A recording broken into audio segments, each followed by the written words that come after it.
Hello everyone, welcome to the IchimokuCharts.com hourly analysis for the SP 500 for Thursday, November the 4th, 2010.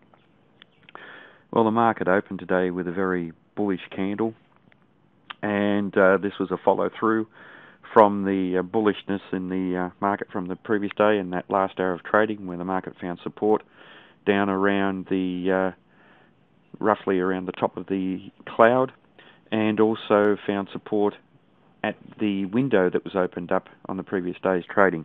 We can see here the window between the previous close and the open, and we know that windows provide support or resistance, and in this case we can see that the market tested the bottom of the window, actually did close the window, but the bulls came in very strongly and brought the market back up to close up near the resistance level of around 1196 in that second last hour of trading. The final hour of trading on the day actually closed up above the resistance area, and it was a fairly bullish candle, with the bears losing commitment once again and the bulls closing control.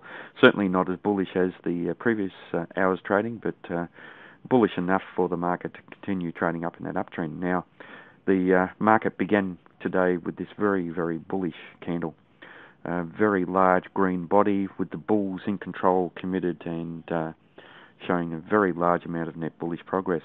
Following that, obviously after we have such an extreme, markets need to relax, and we did have the third hour of trading with a large bullish candle and then some indecisive type trading. But a slight change of trend here in this hour from 1 p.m.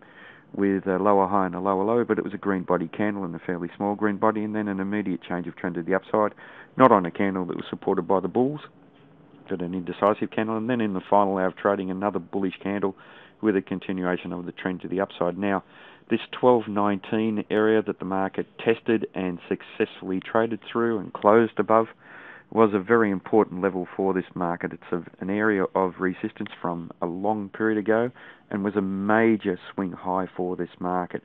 Now, the question here today is, or for the next day's trading, has the market been bullish enough in taking out that area of resistance? That makes the high of that final hour of trading very, very important. If the market does continue to the upside with a very solid opening hour, with a bullish hour continuing the series of higher highs and higher lows, then there is a very strong chance that the market will continue with that uptrend.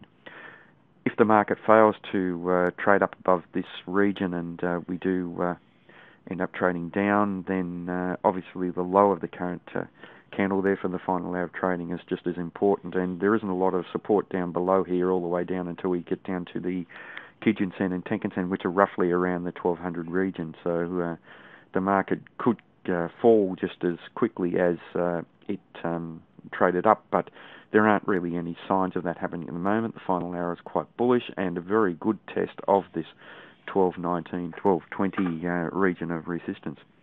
Now, we are trading up above the cloud, so the market has an overall positive bias in this hourly time frame, and also trading up above the Kijun-sen and Tenkan-sen. So the market is bullish in the medium-term and fast-term time frames. Now, both of those indicators are pointing up very sharply as well, reflecting this very strong upside momentum that the market built. So that's very important. And previously here, we can see in these middle hours of trading today that both the Kijun-sen and Tenkan-sen turned flat. Now, when the Kijun-sen especially turns flat, the market tends to be attracted back towards it. That pullback lasted for one candle without any major follow-through, so that could be quite significant. I think it says a lot about the bullishness in this market at the moment. So obviously the area around the final candle, roughly around 1220, is very important around the high, and certainly the low roughly around 1216 for any potential sell-off.